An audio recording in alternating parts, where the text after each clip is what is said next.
Good afternoon, everyone. We're about to get started.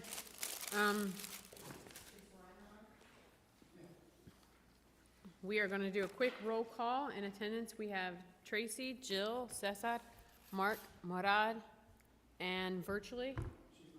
Are you there, Zarema? Yes, thanks. Oh, yeah, sure.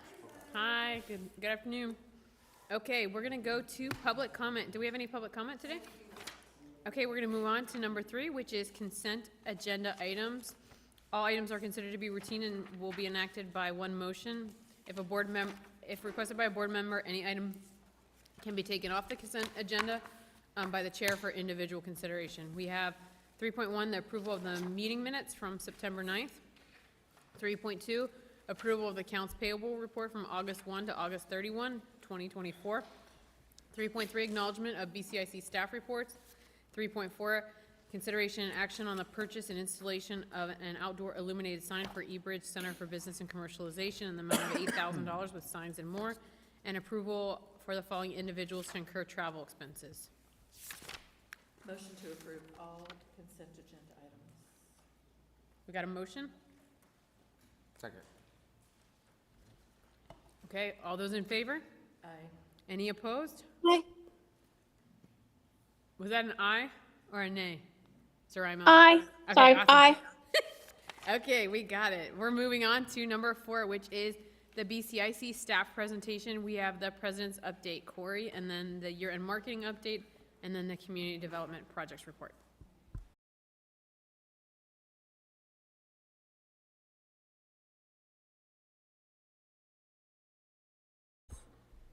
Okay, so let me just give you a quick update of what's going on and what we're working on in the next few weeks. So this year, BCIC had the honor of attending the IEDC annual conference where we engaged with international experts in economic development. We received 5 prestigious awards. The awards are right there. Which was highlighted and validated our impact of work we're doing in innovation, community development, and small business growth. These accolades are not only a point of pride, but also evaluate our credibility with stakeholders, positioning BCIC for future partnership and funding opportunities. So we're excited about the progress of the Brownsville Sports Park. First, the land transfer is actually at the title company. So I'm just waiting how long will that take and such, but the city is handling that. Secondly, Hudden Partners came down last week to take a visit and evaluate the project site and engage with our key community leaders. We had very productive meetings with local stakeholders, and our next step include market research and assessments, which is going to take about 10 to 12 weeks. So after that, once their market research, they'll come back and get us their findings and then see what the feasibility it is, and then from there we will discuss as a board of, what comes out of it, of being feasible, what ones we want to pursue, and take a look at that and dive deeper. What exactly is that? I'm sorry? When exactly is that? They said 10 to 12 weeks, so I'm assuming by January we should have that. So they're going to present a report? Yeah, Like, their market drafting, assessment, yeah. okay. And then from there, what are the next steps after that? Next step after that is we will, as a board, look at what's the feasible of the area, and then as a board, we take it to how we want to move forward with the project. And that, to me, that would also include community engagement from the findings. And we see what the community would see as that well, because it could be more than one thing that's feasible in that property.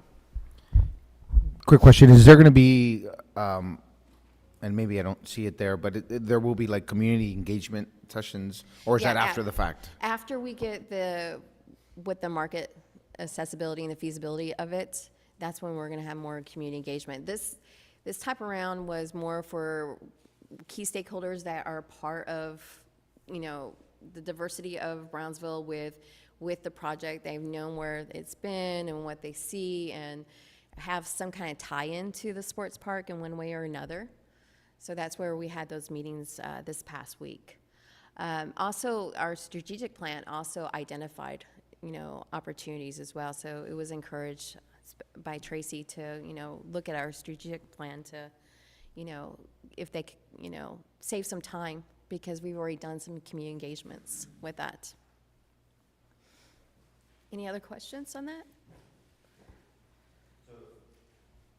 Who were all the city and public officials that attended? We invited them, but unfortunately, none of the city officials came. We had commitments, but they did not come, just with, I guess, other commitments came. The Parks Director did come for that, as well as the Cameron County Administration Office. They also came for that. Parks office, that's county parks? No, the city parks, I'm sorry, the city parks Who came from director, the county? the county office, the administration office under Judge Trevino, Okay, as well as the economic development office. So they came and participated. The economic development meeting was very well attended and had lively, robust discussions. I felt like the team from Hunting did a great job of facilitating conversation.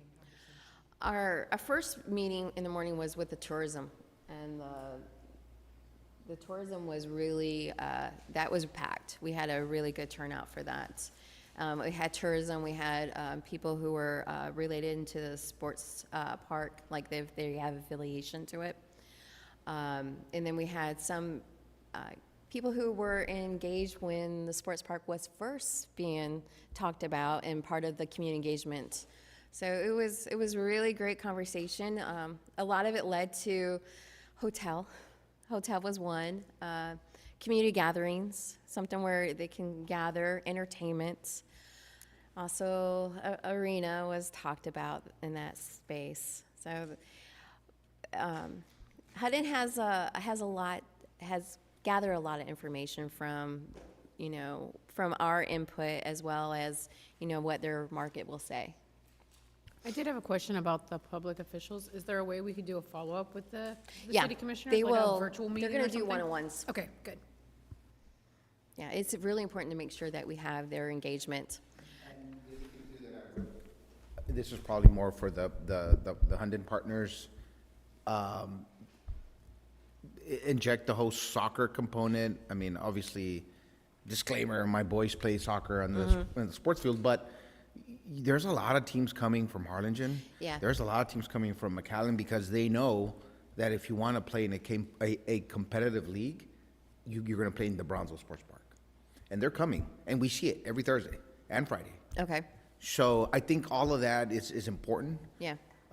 So just. I also let them know, like, there has been attention from semi-pro soccer leagues, even from Mexico and from Tampa Bay, that have been, in the past 2 years, have been interested in, wanting to create a training center here.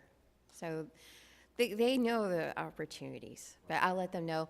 The one thing that the Parks Director enlightened us with is the sports park has fields, but not enough fields for tournament to go after tournaments, regional and statewide tournaments. So they only have one pinwheel. They need 2 pinwheels to compete, to go for the tournaments for baseball or softball. Same with soccer. They only have so many fields and need double the fields. So that was enlightening. Because my understanding is, but this was a couple years back, that the city was not interested in adding more park amenities because they just can't sustain it. But knowing that, or we already have our, hands tied with not being able to get tournaments at that magnitude that we were looking at because of our deficient in how many fields we have. Yeah, I thought that was interesting. I didn't know that. All right. Also, to improve the clarity and efficiency of our financial reporting, we will be working with the city to introduce a simplified year-to-date budget versus actual report to kind of mirror what our annual report is, the annual budget that you approved on. We intend to offer a clear, direct comparison to ensure that key financial data is easily accessible to decision-making. Additionally, we're exploring platforms to streamline our board packet distribution, ensuring all our documents are centralized and easily available, and including one platform we've already looked at was we could also keep, our annual budget on there. We can keep our bylaws, so it could be easily accessible to the board at any time. We are also assessing our customer relations management software. We don't have one, and we've been looking at different platforms to streamline our management of our programs and customers in order to have a better record keeping and provide data-driven impact reporting. Because currently, how we keep track of everybody's through Excel and so we need it all in one space. And so we've been looking at different programs, some that are just strictly for economic development, but since we're not your traditional economic development, we're finding that we don't quite fit that mold. So we are looking at, we have to probably a platform that we can build our own to fit, our entrepreneurship, our community stuff under one. Corey, Go ahead. do you have any update on the misalignment of the budget from last year, or from this year, I should say, with the city? Remember last time we had like different numbers floating at us? Yes, and So no. what's the update on No, that? I do not. What's the reason? Why we don't The have an reason update? is because our budget hasn't closed, and so they want to have true numbers. But I thought the issue was with And- the, I have. And Alan's also been on vacation as well, so it's just, So do we have a time, like, we're not gonna keep lingering on this forever? no, like, we I don't mean, have a. Do they we- give us a we're good not timeline? gonna- What- Yeah, we talked about November, we would have more of those numbers, but in the next board meeting, we can have Alan come back and we can talk about that. Okay, thank you. For my comments about, like, I appreciate all this. I think this is greatly needed. Streamlining board packets, I would just say, less is more in the sense that, it doesn't need to be a multi-page memo, it could be a single page. It doesn't need to be 40 slides, it could be 10 slides. Just, I feel like sometimes it's like, there's information overload and I just Okay. want like an executive summary. Okay, For so with the top bullet, year-to-date budget versus actual report, are you saying that year-to-date budget is the projected amount spent at that moment? that's what we want to do, at least for up to that prior month, compared to what we have budgeted. Because I think our current financials, we do our own budget to actuals, but we've never really shared that. It's just our internal to compare it to when we look at cities. But we're looking at something where we can streamline both their reporting and our reporting into one. So it's better understandable on the board as well as the staff. So who's doing it internally for us right now? Who's the one who's? Liseth is doing it. Is it? Okay. So you're trying to see if, the idea is to align what we have and what the city is reporting Yes. at the same time. Yeah, so it's, Have you mentioned that to the city official? Are they okay with this, or? no, we that's still- what we're going to be working on. Yeah, so this could take a year or two. It's not, no, it should only take, I would think, 30 to 60 days. Okay. To be able All us right. to do that.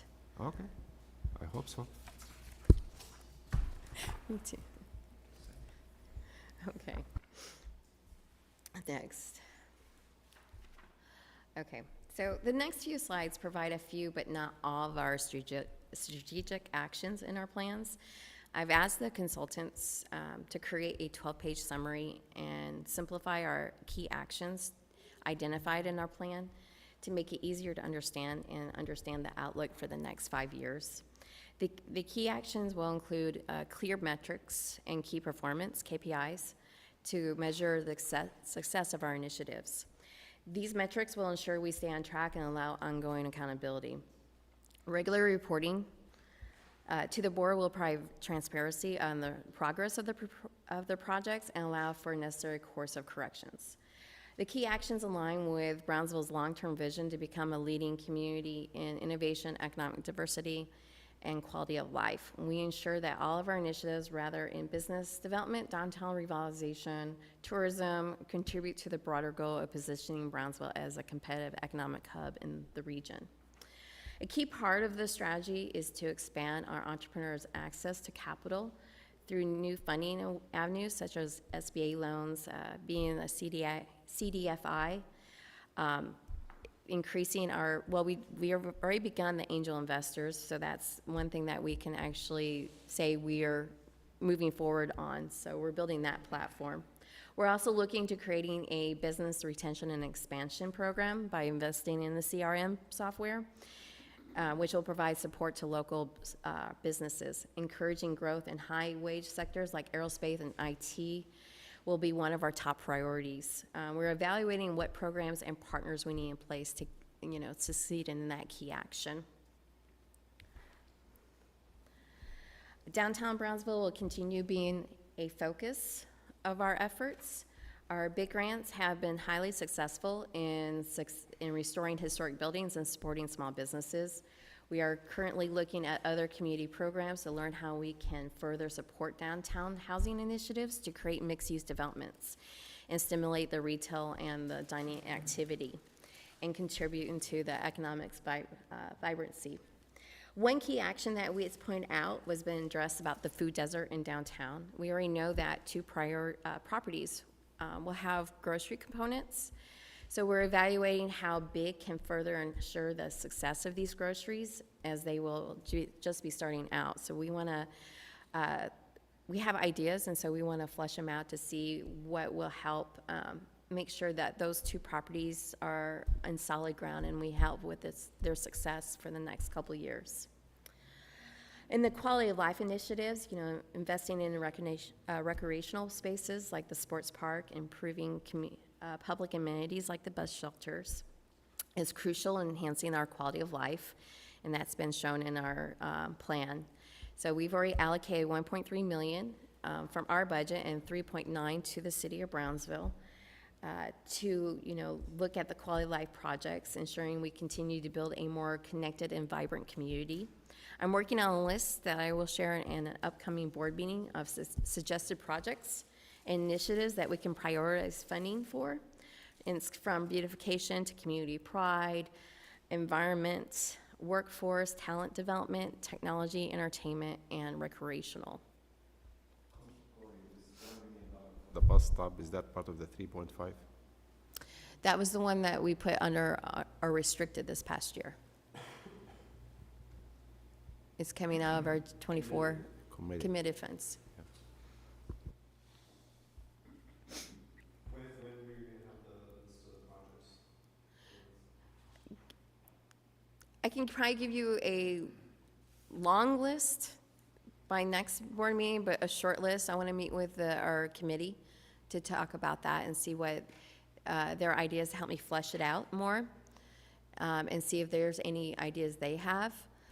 And then we can shorten that list and then move forward on, prioritizing our quality of life grants as well as self-initiative projects.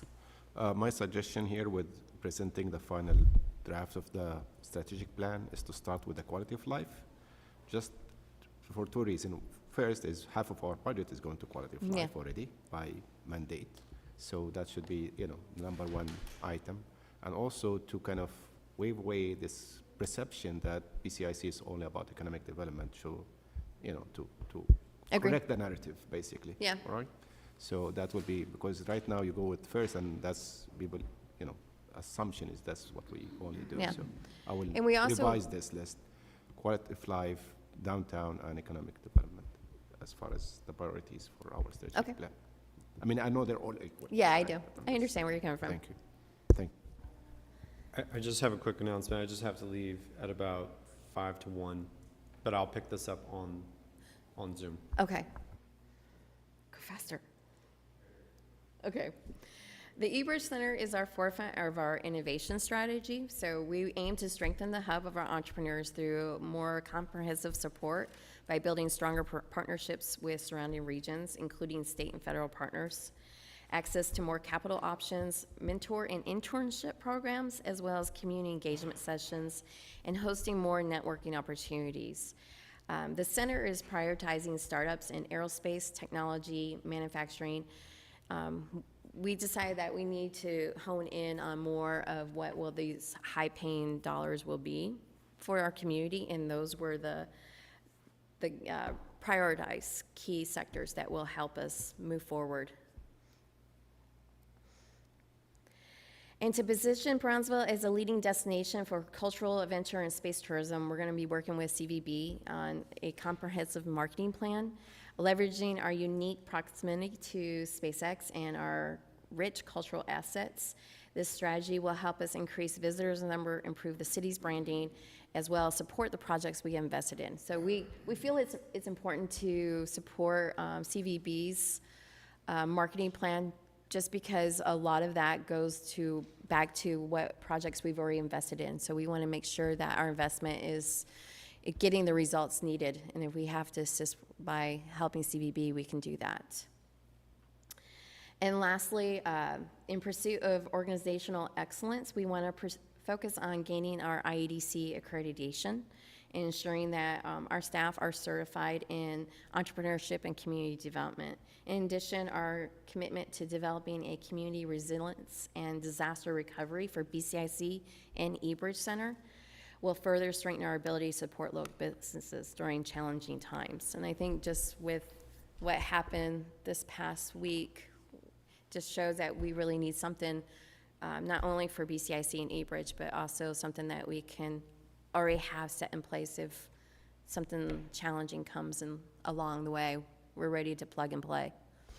For the accreditation, how far are we? Like, are we do have the ingredients for accreditation, or is that gonna require, like, starting from scratch? Like, how much of an effort that will take? It's gonna take a good 12 months of getting everything in order, making sure that we have all the right documents in order, and then they come and they actually come over here and visit with us. So I think by the second year, we should have already our application in place, and we can get hopefully get accreditation. And the second question is, having accreditation obviously is a good thing, but like, what are the main benefits that will benefit Main us benefits from? is we can, that just puts our credibility for funding. Okay, At the end of the day, it's really to show that we are reliable, transparent partner in getting state and federal funding. so that will open the door for Yeah, it additional will open the door grants for us. and state and Yeah. federal fundings that right now you cannot tap into. We can tap into it, but being accreditation will We'll put have a us up a better little bit chance. higher, yeah. And that's what I want. Also, with the accolades that we got, it just seems like that's just the right move to move forward. I mean, to really show that I don't believe any EDCs are accredited here in South Texas. All right. So- So I know, I ask the question because accreditation takes a lot of time, a lot Yeah. of reporting, as you know. So do we have the capacity within the existing staff, or do you think it will be wise to hire, a part-timer or a specialist to do this work for us? I don't have the answer to So that please yet. do that, because I don't want to overwhelm the staff already. I know yeah. they're already stretched to the, and with this, because it's an important task, but also I understand it's going to be very tedious. I agree task. on that. Our So bandwidth. do your assessment before we jump into this, and then, because the worst thing you're gonna do is start this process and then let it go. Yeah, and we don't halfway, want that. Right, you wanna. We have to pursue follow it, through. and- Yeah, and we need to have. But a- I don't have an answer on Okay, if, thank you. if we have the bandwidth at this point, so I can Appreciate let you know on that. Thank you. And the cost, how much does it cost to get accredited? I'll get back with you on that. I can't recall. It's not much, but I can't think, I have a number, but I don't think it's correct. So I can let you know after the board meeting.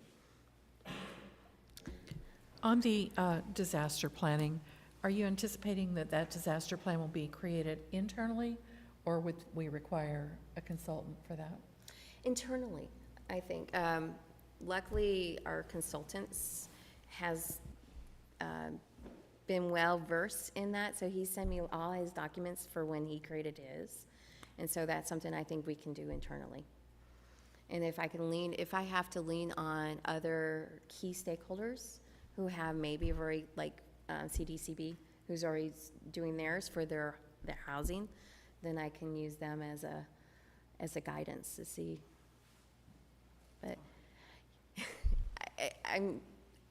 I do agree. I know it's going to be long, but I really feel, just with everything that's happened in the past, I just feel like it's in our best place to be able to take action immediately instead of like, oh, wait, let's figure it out.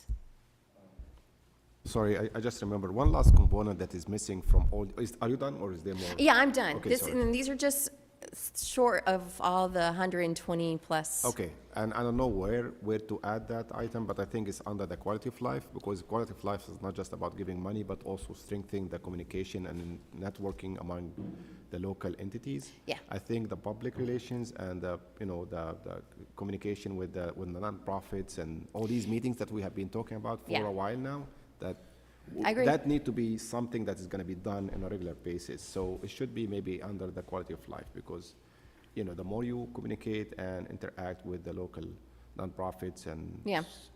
city, whatever governmental entities, the more that we understand the needs of the Yeah, I agree. community, And we can address we're that. actually even starting this coming month with our first kind of hitting our initiative with the youth panel Okay, that we great. have with Teach for America. We're partnering with them.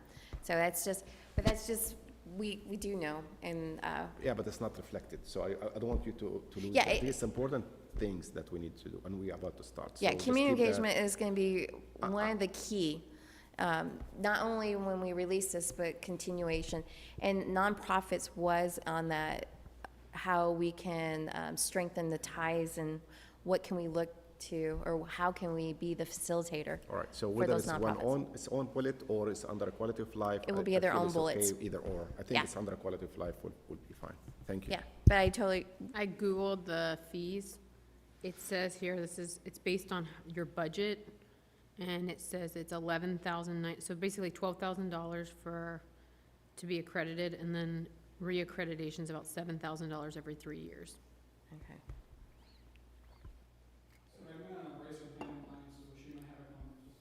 Yes, Oraima, come on off mute. Thanks. Corey, just a point on the resilience planning. I think, sort of to follow up on Murad's point, it might seem like, a small undertaking, but could develop into a much larger project. So I'd want to just ensure that you have the staff capacity to do it, because I agree it's very important. Okay. And maybe two other things. I'm sure there are other EDCs around the country that have already developed, a resilience plan. So maybe that's a starting place. You could get some examples from similar EDCs across the country. And then secondly, I wonder if you need to not necessarily co-develop, but just be in communication with the city, et cetera, as you're developing the plan to ensure it aligns with whatever, I'm assuming the city has a resilience plan as well. Yeah, because one of the things I visualize is that eBridge would be like I want eBridge to be able to be an operation for other agencies to be housed here during that, those challenging times, so small businesses can get access to it. So I definitely want to get with the city on that. And I've already talked with the city, and they gave me some good ideas of who to talk with and what to look at. Great, thanks. Thank you, Zoraima, I appreciate that. So when you talk to the city, who is your, is it different people, different based on what you're trying to do? Or do you talk to one person and that person kind of convey the message to the rest? I talked to the deputy city manager Okay, on so that, that's and then your- that's who's talked to emergency management as well as the grants department. So he's like your to-go person when you need to communicate something with the city? Yeah, because he's the initiative? second man, yeah. Okay, all right, just want to know. Okay, and that's it for my update. Thank you, Corey. We've got, the next update is the marketing report, is that correct? Yes. And if you could go quick, that would be great. Hey there, good afternoon. I will do this as quick as I can. Last time we spoke, this is the lineup of programs that we had. Oh, turned off. that we had. There you go. We good? You good? And today, this is what we have, and what we manage, what we do, all the programs that need some advertisement or particular advertisement, and their own websites and landing pages. Last time we spoke, we also presented this list of channels on which we output information. It was 19 channels. Today we have 28, and okay. And just wanted to mention that we're now leaning a little bit more on traditional media, which is newspaper advertisement on radio and also billboards. On the social media growth, basically all the socials grew, all the numbers are green. I just want to highlight the 1,000% growth in LinkedIn for BCIC. What is it? Is it me? Okay, 1,000% growth on LinkedIn, and then we have new pages for Startup Texas, and also for RGV Startup Week and Frontera. And that one I don't have a growth number because, well, they're new. So basically every single follower is a new follower on those. Also in MailChimp, everything is green. Our open rate went up 30%. I know it's not much because we are at 1.7 click rates. But compared to the industry average, I think it's a good number. You should have been receiving the newsletters. We have 2 separate newsletters, one for the media with the press releases and one for the general audience with a little bit more, I think we'll say, friendlier version of what we're doing. We always have a feature story, fun fact about Brownsville, and features about our local entrepreneurs that are coming out in Bonaire Sea. If we do one thing very well here at BCIC is that every time we create an event or we create something, the community responds to it. So all of our events have been well attended, and around on the events that we have had, these are just some of them. I don't know, some of them that the ones that fit on the slides. We have had diverse partnerships with the Chamber of Commerce, with a couple of universities. We did RGV, of course, and well, RGV Startup Week, it's a thing on its own, so basically every single session was an event that we were doing, and all of them were well attended. We also expanded the success stories, as I promised last time. We're doing E-Reach Fund, Recovery Fund, E-Reach itself, and big grant success stories. We have partnered with influencers. This one is one of my favorite ones because I love food. So this is Ismael from Forkit 956. He has 154,000 followers, and he's doing content for Border and Sea campaigns. Just to let you know, our streaming is okay. It's just this computer that's hooked up to the screen is just glitching. Do you want the presentation? I'm sorry? You want the paper presentation? No, I'm good. It's showing okay here. Okay. Well, I plan to have 200 RSVPs on RGV Startup Week. We got 800. I told you that we're going to get 50% occupancy on E-Reach second floor leases. We have almost all offices. There's one that's been reserved for one of our entrepreneurs. We're just on the final steps with them to see if they're gonna use that office. All the cubicles are full, and around 50% of the desks are full as well. Yes, of course. No, go ahead. What are the prices now for our offices and cubicles? Nathan, what's the prices for the cubicles and all that? 125. For the cubicles. And the 125 cubicle and $500. Mm-hmm. So this is basically what I said last time that we spoke and what we're doing right now. Most of the things are done. As to this moment, I wrote there that we have 59 blog posts, but we already have 3 more that we did since the last meeting that was postponed. And bless you. And this is added to the website. This is a property map. You should have received a press release about this. If you log in, if you actually click on the link that we have on the main BCIC website, you will be able to see all the properties that are for lease, rent, lease, sale, or both. And we can add properties if you see something missing, please let us know and we will add them. Okay, what's next? This is the elephant in the room, the website. It has taken a long time. This is a preview of how the homepage looks. You can actually, I'll send you the link, but you can actually see it online or on HeroSpace server, so you can explore it a little bit better. I promise you it's going to be a good website. It's great looking. And just on the timeline, why this was delayed on January, while we were learning about the MDD, the board decided that we were doing business as usual. On February, on my marketing report, I said that it was going to take 15 to 18 weeks, but then in the middle of that, RGV Startup Week and the annual report that we were working on would happen. That diverted my attention from those things, And the end of August, it was the original planned date for the website to be released. However, at the end of August is when I resumed the plan with the company to work on the website. That pushes back the website to be completed hopefully on December 10th. So that's the new timeline. Now I cannot see anything, but while you have the presentation, I can show you all the features of the website. It's gonna have a feature property map, an impact map, some postings about their job openings.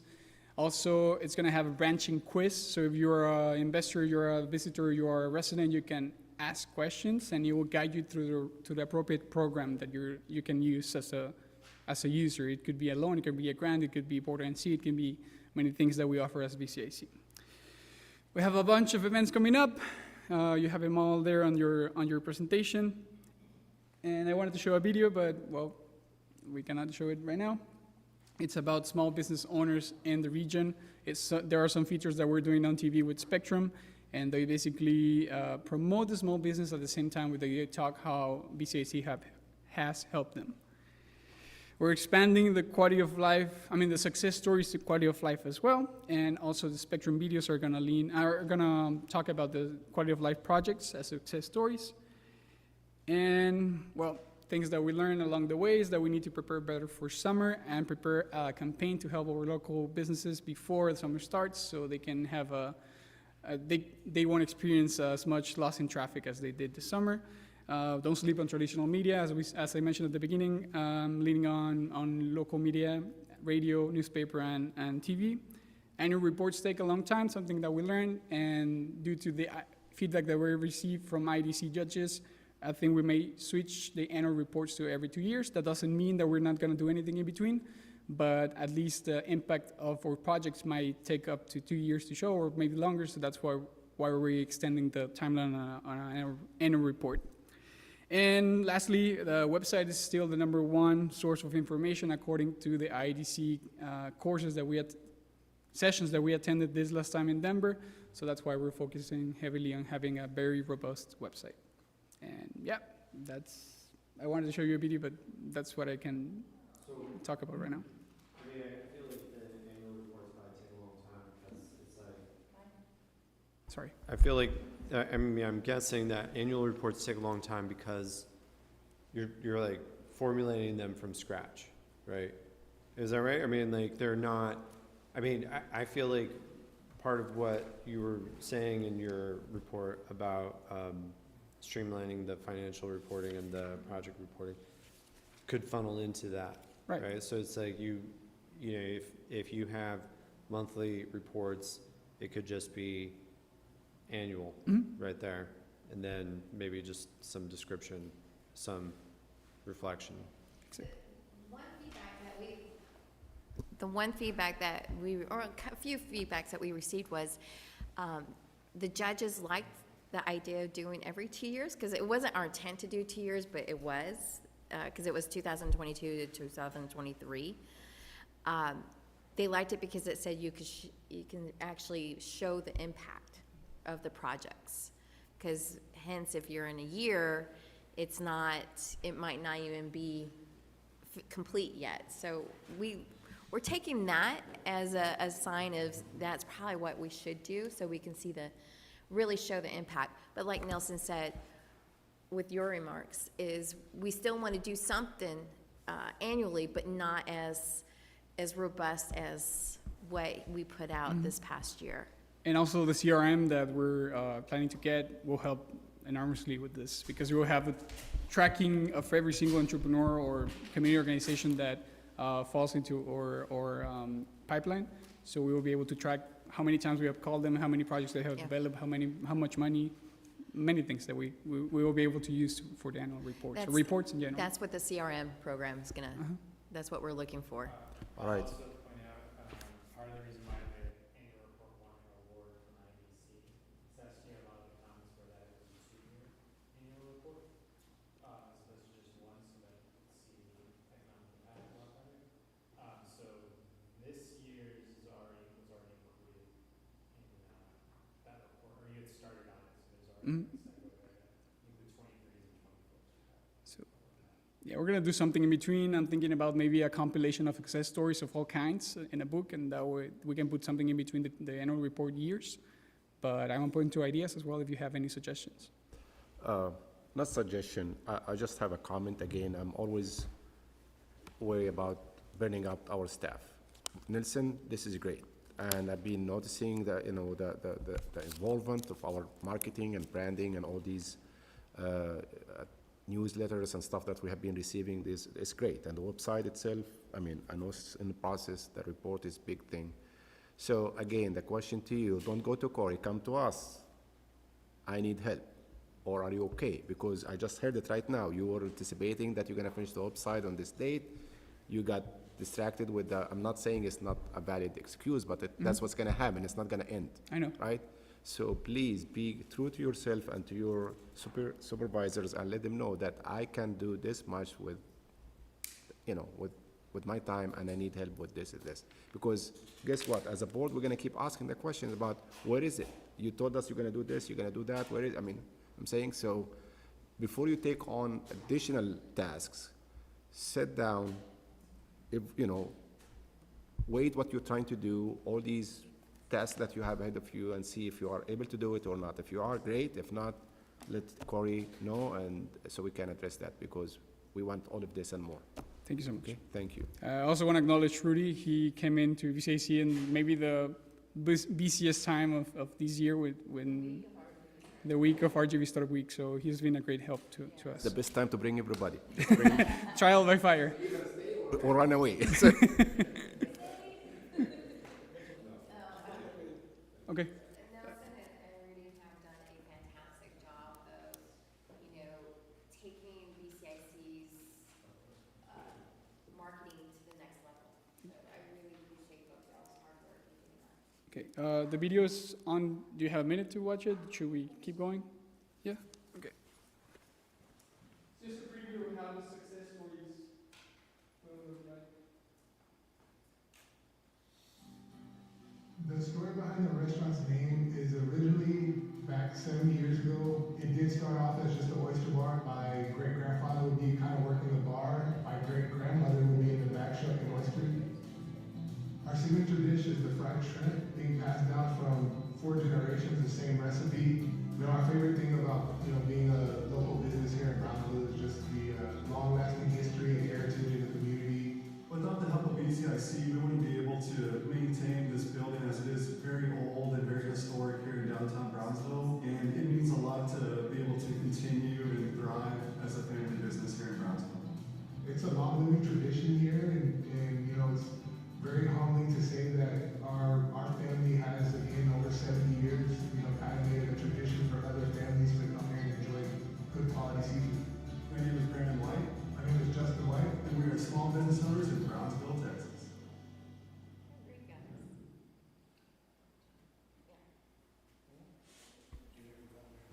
No, it is one of the best. I have to say that what I like about doing these commercials is we're actually ownership of the commercials after we have it with Spectrum, so we can actually utilize that in other platforms. And it's like in graphics and some fixes, but this is more or less how it's going to look like. So we're going to be spotlight of small businesses and projects. But yeah, that's it. Thank you. Well,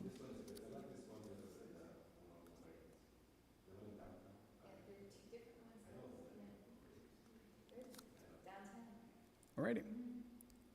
I'm also working on this portraits for historic buildings, just to show the progress on some of the projects we have helped with big grants, and yeah, it's a local artist. That's it. Any questions, comments? That's it. Thank you.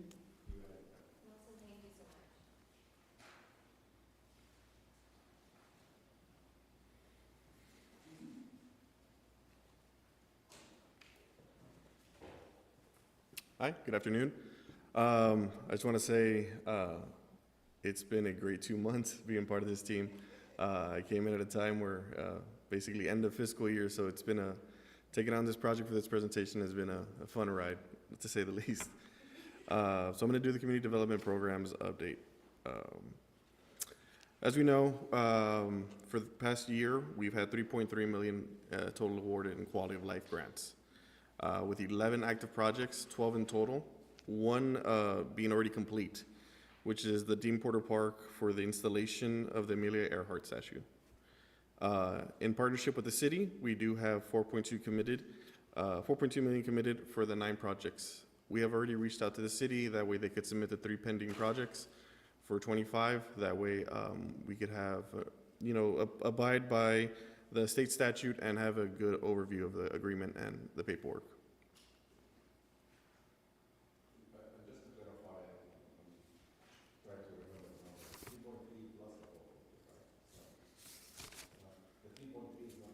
Correct. 3.3 separate from the 4.2 with the city. Mm-hmm. Maybe you should say non-city of Brownsville.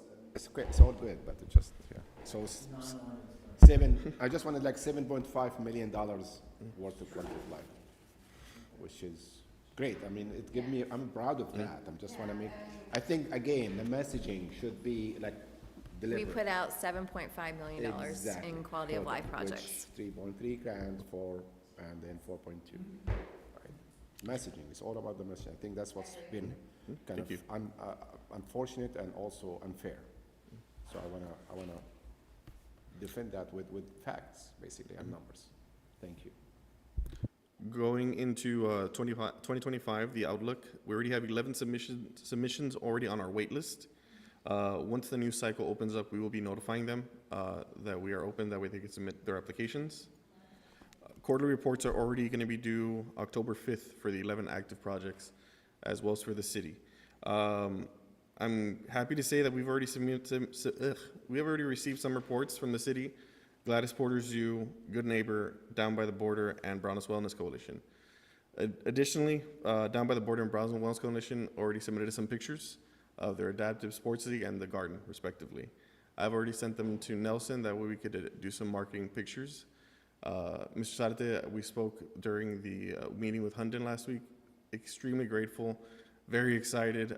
He actually did request a banner for BCIC, that way he could post it in any of the pictures they take during the leagues. This past weekend they did football.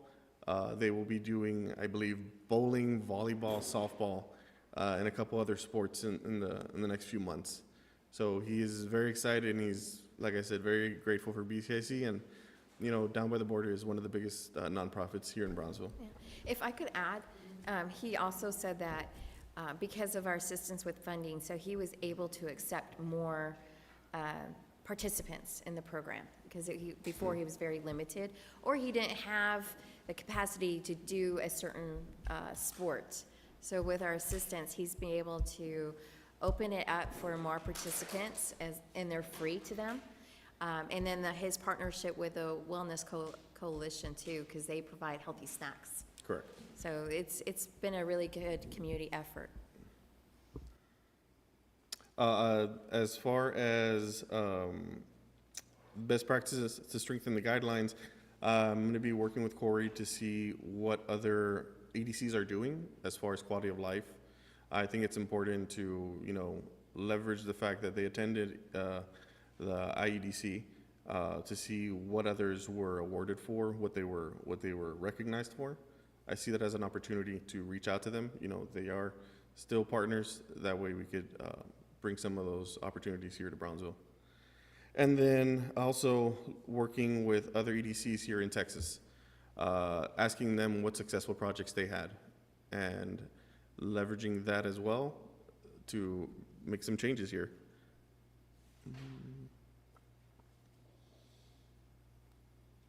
Click. There we go. Moving on to our big grants. Fiscal year 22, we do have a remaining committed of 113,000. We had 23 projects in total with 2 left in progress. Fiscal year 23, we have 261,000 remaining committed funds, 28 projects with 6 of them still in progress. So 22 have been completed. For fiscal year 24, we have 775,000 still committed with 11 projects still in progress. After the end of 24, we do have a leftover of $37,000 that will be carried over into our fiscal year 25 budget, putting us at 837,377 for 25.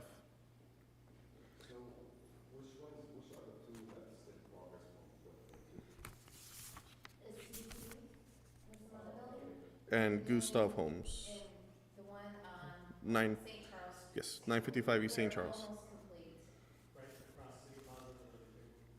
That was a church, but it was like a dealership back in the day. It's gonna be a event center and then some type of bar on the side. They made some significant progress. Yeah, they're almost near completion. And as far as for the outlook for 25, we do have 2 applications that are just pending some documentation that we can submit for the next board meeting. We do have 6 people that I have already met with to be pending submissions. I have also worked with Nelson to create a Spanish version of all applications. That way it could be easier for submissions as well.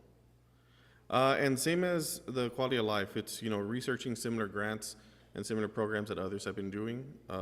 I've already researched the last 2 months and sent a few links to Corey, so we're gonna be just, sifting through them to see what programs other EDCs, other cities are working or planning. I've also have been in contact with a couple of EDCs to gather feedback on what their programs are experiencing as far as, feedback from the city that could be negative or positive, They've been very upfront and as to what's been the reception from the cities, from their respective cities. So I see that as a good leveraging point for us to take that as advice. And that's the end of the presentation, but I do want to just say, I know it's been 2 months of me starting, but I'm proud to say that I'm going to be working with marketing to find better ways to promote BCIC, do more community development, do more community engagement myself, and further promote BCIC.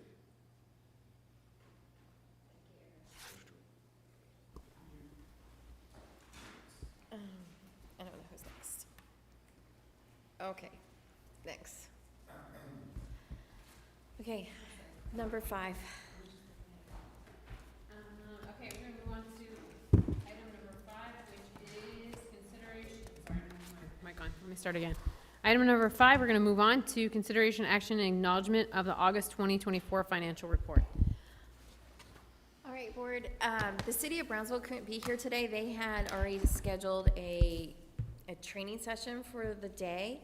So Raphael asked us to if you would acknowledge the reports and any questions you have, to give them to myself or Victoria, and we will send it to Raphael and email it back to all the board.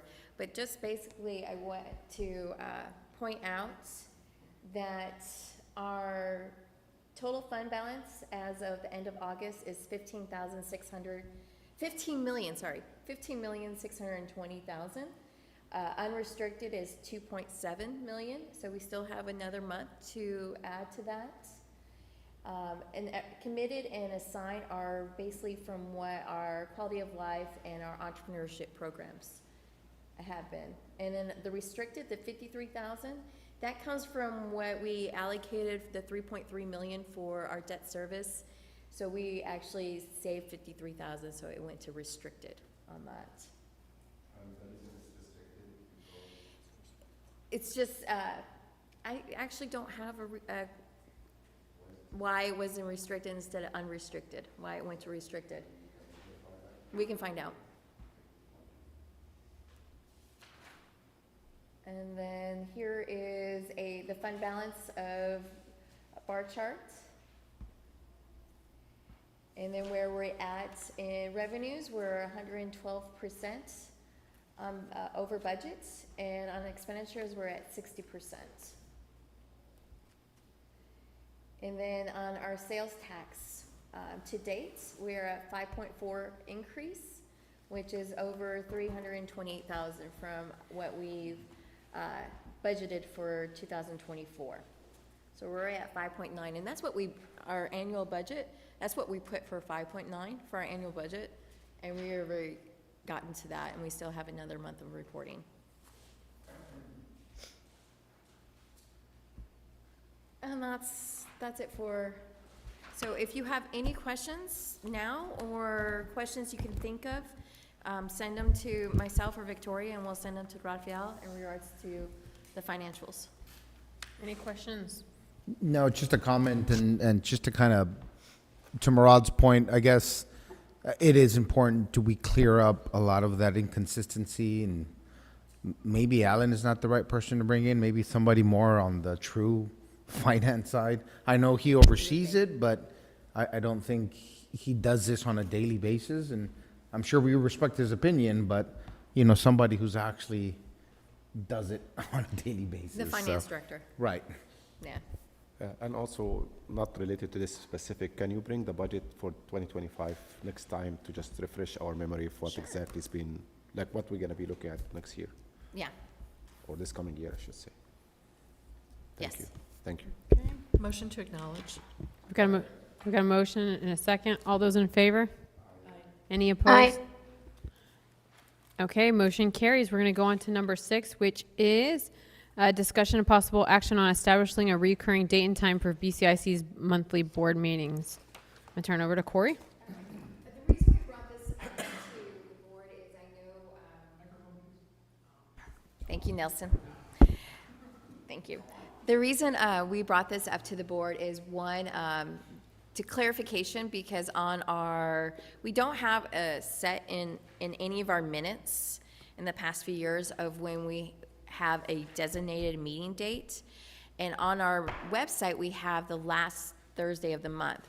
But we've been taking, as staff and myself, we've been taking it the 4th Thursday of the month. So we wanted clarification, but also because since that was done a few years back, many of our board members have other obligations now.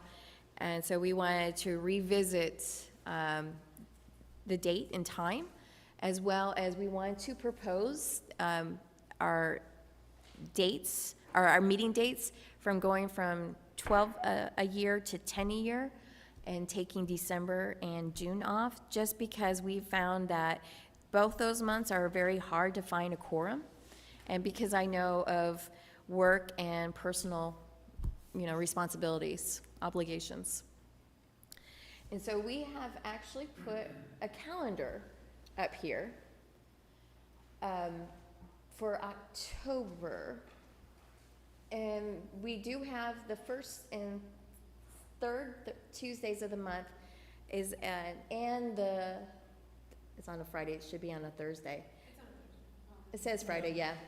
So the 1st and 3rd Tuesday of the month is unavailable because of our Coco and his team, because they're already committed doing the city's streaming. And then Coco's also committed to doing GBEX the 3rd Thursday of every month at GBEC. So we have, Sergio did reach out that he likes Monday through Thursday, but he likes it in the evening time because his commitments with his work makes it very hectic for him to do lunchtime. So I'm just. For me, Thursdays afternoon are not as easy as it used to be anymore, so I'll And Jesus, okay. No Thursday. so one suggestion I have is the 4th Monday at 5. That works for me, actually. Hold on. Yes. I mean, moving forward, or? Yeah, moving forward, it would start in October. We also can do a Tuesday, but I know Mondays are preferable with at least one board member. You want to do Another meeting this upcoming October, right? Yeah, it would be, if we're going on the fourth Monday, it would be the 22nd. Oh, Oh, okay. wait, I'm sorry, 21st. Yeah, that'll work for me.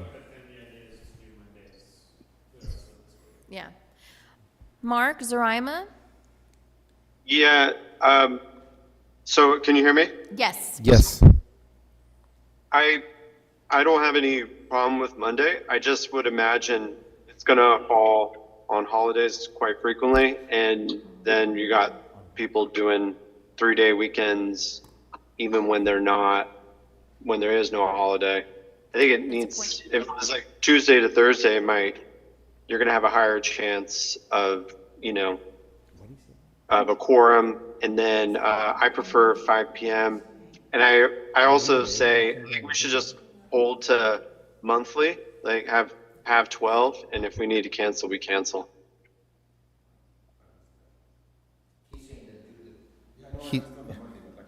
He's saying do the 12 and then 12 meetings throughout the year and then cancel the 2 if need be, is what he's saying. I mean, I have no problem with that. You can just cancel in May, the one in June, and then cancel the one in November for December, right? Yeah. Can somebody who's sitting at a computer with Outlook just do a quick scan? Because I can't think of any fourth Mondays that would be. For a holiday. Holidays. Memorial Day could sometimes fall. And Labor Yeah. Day. May. Okay. But other than May, it's probably not an issue because most Monday holidays just happen to be towards the middle of the month or the Yeah, beginning it's of the month. usually the second or third. Juneteenth, I think, would be near there. That's a new holiday. But that's in June. We're going to cancel that one. And that couldn't be the fourth one. We also could do the third, well, no, that's really. I'm okay as long as it's on Monday. What about Wednesdays? Middle of the week doesn't work for me, man. Yeah. For me, would work either Monday or Friday because when I travel, it's usually Tuesday through Thursday I got it. in the middle of the week.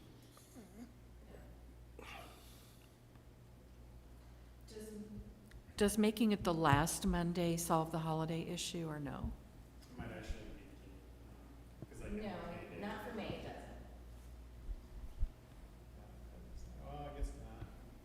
It's just Memorial Day, which will either be the fourth or the fifth, depending on Yeah. the month. Which we could always make an exception for that. You said there's no June meeting? Sorry. You said there's no June meeting? December meeting. Because So we you could move it 1 week because of Memorial Day? can move it 1 week ahead, the 19th, Oh, I was thinking back, but whatever. Yeah. or even, yeah. And are we gonna do fourth Monday or last Monday? I guess we did fourth Monday. That's less likely to hit, say Christmas or Thanksgiving. I'm not sure how the calendar looks. Let me see here. The 22nd, I like having it the fourth Monday. I'm okay with that. Fourth Monday I'm at okay with that. 5? Yeah. Okay. Do we want to propose 5, or do we want to Can we do propose like 5? at Can we do 4:30 or 5:30? 5:30? 5:30? Just because of work? No? No? Okay. Yeah, Corey, I had my hand up. I just wanted to say if we do it at 5, I don't want to obviously schedule around my schedule, but I will continue to be late because I just pick up after school drop-offs. I could never get there by 5, unfortunately. I can understand what she's saying. I don't. She has, So 5:30 is better, right? Yes, 5:30 is great.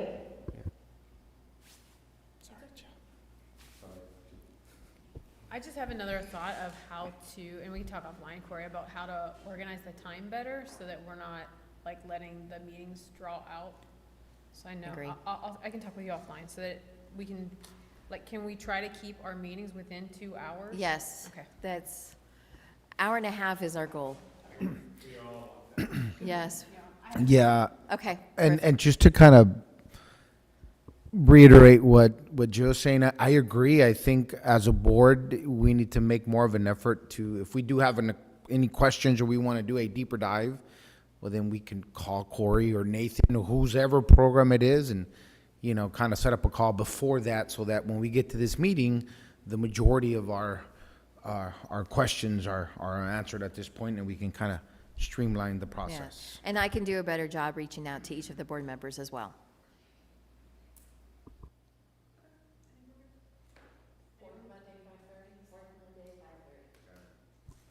Okay. Is that a motion? I have a motion to approve moving forward, moving the meetings to fourth Monday at 5:30. Second. All those in favor? Aye. Aye. Aye. Any opposed? Okay, we just moved the meeting. Here we go. We're gonna move on to number 7, which is consideration and action to approve the following fiscal year 2024 Business Improvement and Growth Big Rent Reinvestment Program application for A 1105 East Washington Street. The tenant is La Rev French American Restaurant. The applicant is Ramblas Hospitality Group LLC in the amount of $15,000 for rental reimbursement. Okay. Good afternoon again. So Ramos Hospitality Group is applying for the rental assistance. Their total rent for 2024 is $30,000, with 2025 going up to $34,500. They were able to bring in 12 full-time employees since their opening on 5/30 of '24. 12 full-time employees at $11 and 4 part-timers at $9. Their lease dates are from 2/1/22 to 2/1/32. Yes, they're requesting the maximum of the $15,000 for the year. Do you have any questions? Do I have a motion? Oh, sorry. The project budget. So with Here we go.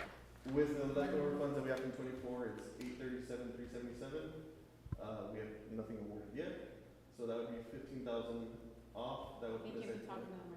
Oh, sorry, because I can't see. It's really small. I can't see. It would be. Oh, yes, true. Technology. It would be 15,000, so that would put us at 822,377.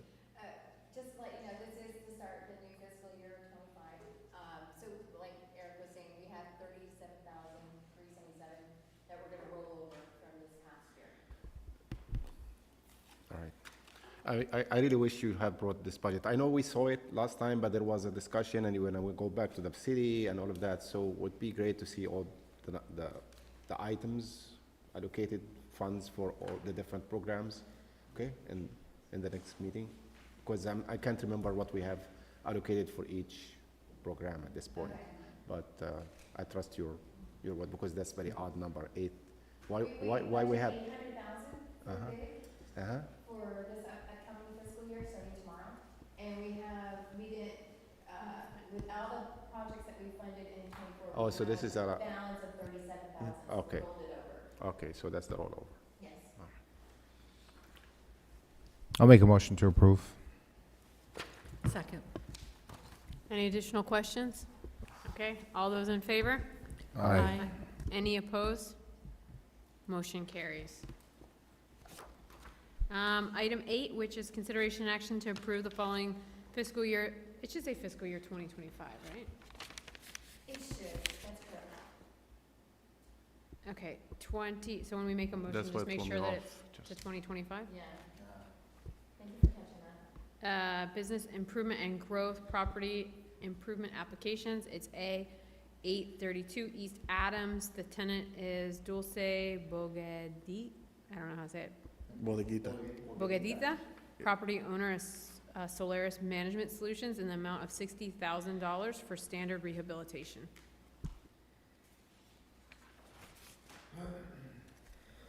Okay, so Solaris Management Solution has a total project cost of $120,000. They're requesting $60,000, $25,000 for facade improvements, and $35,000 for the interior and MEP improvements.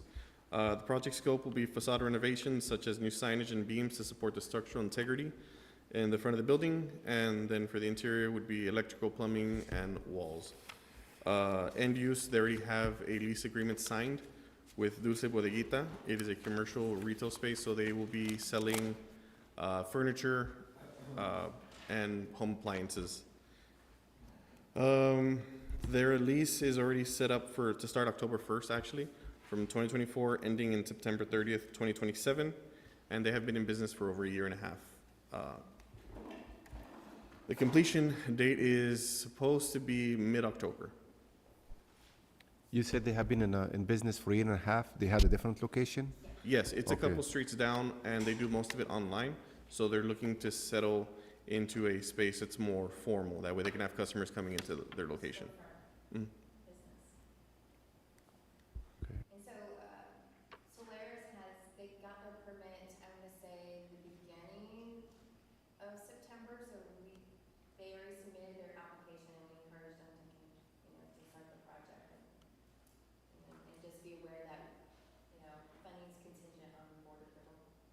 So the budget was 25 for the facade and 35 for the interior and the MEP improvements that need to be done as well. Then, And it's a 50-50 batch. so the applicant is the tenant, not the owner? No, it's the It's property the owner. owner. Oh, he's, Yes. okay, sorry, Yeah. I missed that, okay.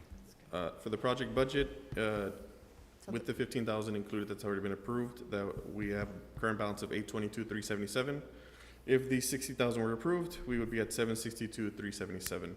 And here, additionally, there is a little rendering of what the end is, they're planning on it looking like. So they're changing the storefront. The doors were actually on the opposite end, so they're moving it to the left-hand side. Okay, correct your year there, 2025, please, because again, it threw me off. That's the 15,000, meaning the one that we just approved, right? For 2025? Yes. Correct, yes. Yeah, so Sorry. just Sorry, correct yeah. for that. I'll make those changes. Are those the color of the facade, for real? Yes, that's their. I'm surprised that the.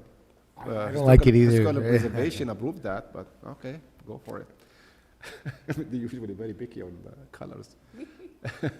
Interesting. We can make sure we get clarification that, Yeah, I mean, I'm if not they had to sure. go in front of the I- historic I'm preservation. I'm assuming they will. Yes, they did also approve the. They historic. did They approve it? approved this Okay. color. That looks like a container on top. That's not a container, is it? I- You know what I'm saying, right? It does. Yes, yeah. Is that what it is or no? That would be I cool. don't think so. Actually, that would be cool. Yeah. So, just to give you, Solaris Management actually did the Pan American Building on Levy Street, on the corner of 7th and Levy. It's that all-white building. It was either a Firestone or a Goodyear tires many Oh, years yeah. ago. And you see how the transformation of that was. So I have faith in the property owner and their. Motion to approve. Second. Okay, all those in favor? Aye. Aye. Any opposed? Aye. Okay, motion carries. We're gonna move on to item number 9, which is announcements. Any announcements? Yes, just real quickly, we have our second annual Texas Venture Fest here on. Real quickly, we have our second annual Texas Venture Fest this Thursday here at eBridge from 5 to 8. Texas Venture Fest is actually a combination of other organizations throughout Texas doing it at the same time, same day. So it's a real fun event, so we encourage you to attend. And as I was saying earlier in my presentation, we are partnering with Teach for America. We're doing a youth panel here at eBridge on Tuesday, October 22nd from 2:30 to 4:30 here. We're gonna have high schoolers, college students from different spectrums here and have a facilitator talk about, what they learned going through the process or what they're learning, things they wish they've done or things that they're really happy they're done. And the reason we're doing this is we want to get the business community to listen to their challenges and their successes and start the conversation going of how the community can help. And this will also, in turn, help us identify where we could be plugged in to help with either internships, talent development, strengthening our partnership with K through 12, with entrepreneurship. So this is just a start of giving us an idea where we can go from this discussion. And next, Victoria will hold a info session on Thursday, the 17th, on her two programs, the Recovery Fund as well as the eBridge Fund. And so that's during lunchtime, because we found that we get more people during lunch when we feed them. We already had 20 hours of these. That's fantastic, and we've only been advertising since the weekend. Since yesterday. Oh, yeah. So, yeah.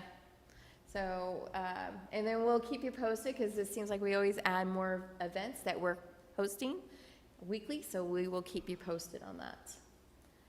And that's And the I'll announcements I add- have. I'll add one event. Camp Rio's having their fall festival this weekend from 4 to 8 on Saturday. It's really fun. If you want to go canoeing, bring the family out. It's at Camp Rio, behind the flea market. Do you have pumpkins? Bring your kids. It's really fun. You get to canoe, get to s'mores, whatever. All What of it. time, sorry?